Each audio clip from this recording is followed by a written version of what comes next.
Selamat malam Bapak Ibu Saudara-saudari sekalian yang terkasih di dalam Tuhan Yesus Kristus. Senang sekali kita boleh berjumpa kembali dalam program acara Sate Penyu pada malam hari ini. Saat Teduh Penyuluh bersama saya Reni Hartati, Penyuluh Bangka Selatan. Dan sebelum kita beristirahat pada malam hari ini, saya mengajak Bapak Ibu Saudara sekalian untuk kita bersama-sama merenungkan firman Tuhan. Sebelum kita merenungkan firman Tuhan, mari kita satu di dalam doa. Bapa yang baik, kami bersyukur Tuhan untuk segala kebaikan Tuhan, untuk setiap penyertaan Tuhan yang sempurna yang telah kami terima dan rasakan sampai hari ini. Terima kasih Bapa, dan biarlah segala apa yang kami perbuat sampai hari ini boleh terus menyenangkan hati Tuhan. Kalau sebentar kami akan merenungkan firman Tuhan, Tuhan Yesus, biarlah terus Tuhan Kau yang memimpin setiap kami, Roh Kudus yang terus memimpin kehidupan kami, biar firman Tuhan yang ditaburkan kepada hidup kami saat malam hari ini boleh menjadi rema dan kekuatan bagi kami semua. Terima kasih Bapa. Kami siap untuk merenungkan firman-Mu pada saat malam hari ini. Terpujilah nama-Mu Tuhan, hanya di dalam nama Tuhan Yesus kami berdoa. Haleluya. Amin. Bapak Ibu, saudara-saudari yang terkasih, sebagai manusia tidaklah mudah untuk kita menunggu dan bertindak untuk sesuatu yang belum jelas di dalam kehidupan kita. Benar ya? Karena kita sebagai manusia, kita maunya sesuatu yang jelas itu ada di dalam kehidupan kita. Makanya ketika belum ada kejelasan di dalam kehidupan kita, kalau kita disuruh nunggu itu rasanya kita pikir itu hanya buang-buang waktu. Apalagi kita bertindak. Ya, tetapi seringkali Tuhan pakai ketidaktahuan kita, Tuhan pakai ketidakpastian, sesuatu yang tidak jelas itu ada di dalam setiap kehidupan kita untuk melatih kepekaan dan iman kita kepada Tuhan. Ada satu kisah di dalam firman Tuhan yang terambil dari 1 Samuel 22 ayat 1 sampai 5. Saya akan bacakan untuk Bapak Ibu semua. 1 Samuel 22 ayat 1 sampai 5, Daud di Gua Adulam. Lalu Daud pergi dari sana dan melarikan diri ke Gua Adulam. Ketika saudara-saudaranya dan seluruh keluarganya mendengar hal itu, pergilah mereka ke sana mendapatkan dia. Berhimpunlah juga kepadanya setiap orang yang dalam kesukaran, setiap orang yang dikejar-kejar tukang piutang, setiap orang yang sakit hati, maka ia menjadi pemimpin mereka. Bersama-sama dengan dia ada kira-kira 400 orang. Dari sana Daud pergi ke Mispa di Moab dan berkata kepada raja negeri Moab, "Izinkanlah ayahku dan ibuku tinggal padamu sampai aku tahu apa yang dilakukan Allah kepadaku." Lalu diantarkannya lah mereka kepada raja negeri Moab dan mereka tinggal bersama dia selama Daud ada di kubu gunung. Tetapi Gad, nabi itu berkata kepada Daud, "Janganlah tinggal di kubu gunung itu, pergilah dan pulanglah ke tanah Yehuda."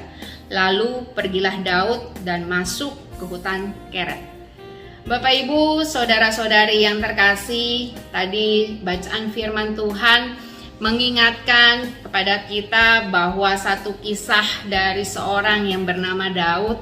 Ketika itu dia diperhadapkan dengan kesukaran. Dia hendak melarikan diri ke Gua Adulam.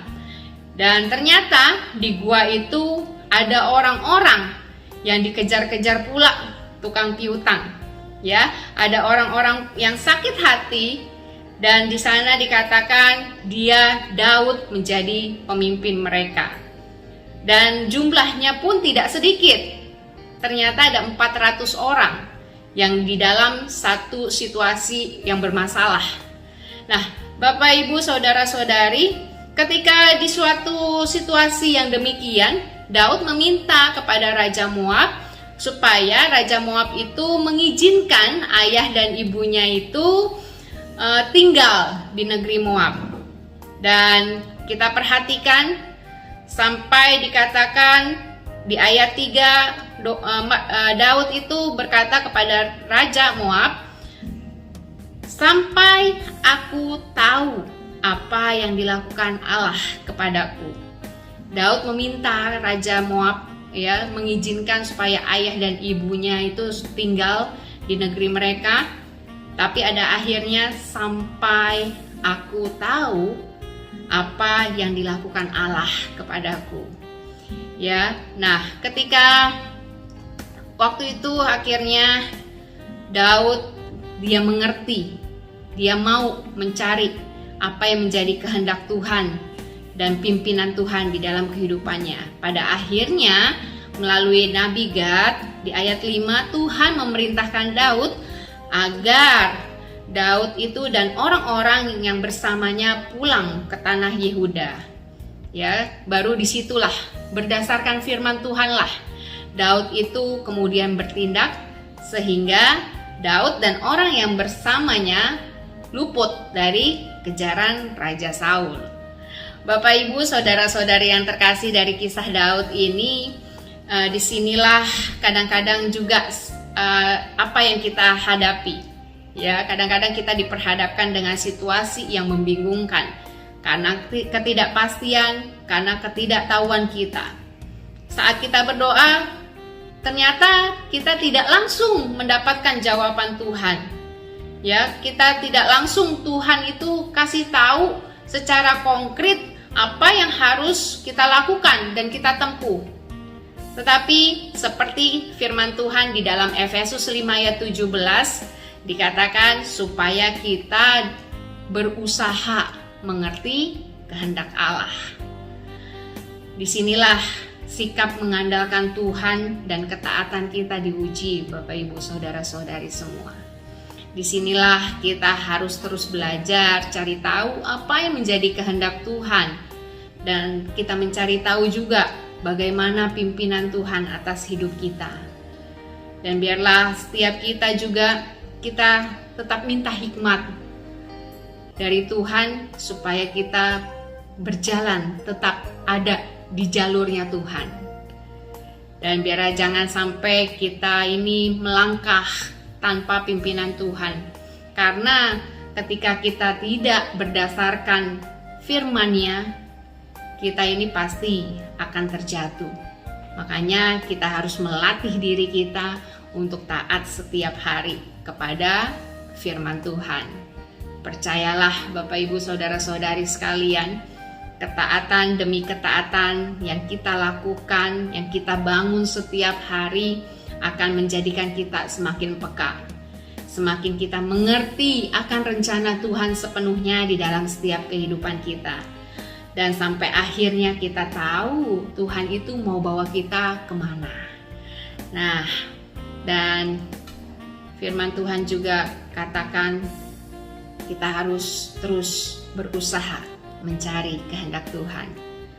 Kegagalan terbesar di dalam kehidupan kita ini adalah kegagalan untuk mengerti dan mengetahui kehendak Tuhan bagi hidup kita. Makanya carilah pimpinan Tuhan, kehendak Tuhan melalui doa dan firman Tuhan, belajar peka dan taat untuk melakukan firman Tuhan itu setiap hari. Dan inilah yang menjadi firman Tuhan bagi kita semua yang mengakhiri setiap hari kita pada saat hari ini. Firman Tuhan bukan hanya ditaburkan di tanah hati yang tidak baik, tetapi di tanah hati yang baik, sehingga firman Tuhan itu boleh bertumbuh dan menghasilkan buah, berakar kuat di dalam kehidupan kita. Kita menjadi pelaku-pelaku firman. Amin. Tuhan Yesus memberkati kita semua dan kita bersatu kembali di dalam doa. Bapa yang baik, kami bersyukur Tuhan untuk kebenaran firman Tuhan yang terus mengajarkan setiap kami untuk kami terus taat, kami terus berusaha, kami terus meminta pimpinan Tuhan di dalam kehidupan kami.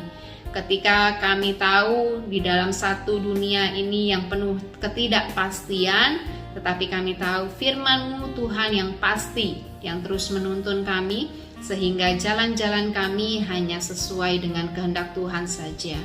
Terima kasih Bapa, kami serahkan juga sepanjang malam nanti istirahat kami ke dalam tangan Tuhan.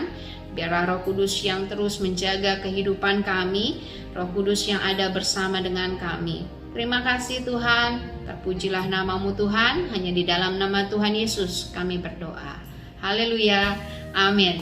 Sekian renungan firman Tuhan pada saat malam hari ini Bapak Ibu, dan biarlah kita boleh menjadi berkat untuk orang-orang di sekitar kita, dan nama Tuhan yang ditinggikan, nama Tuhan yang dimuliakan. Shalom, Tuhan Yesus memberkati kita semua.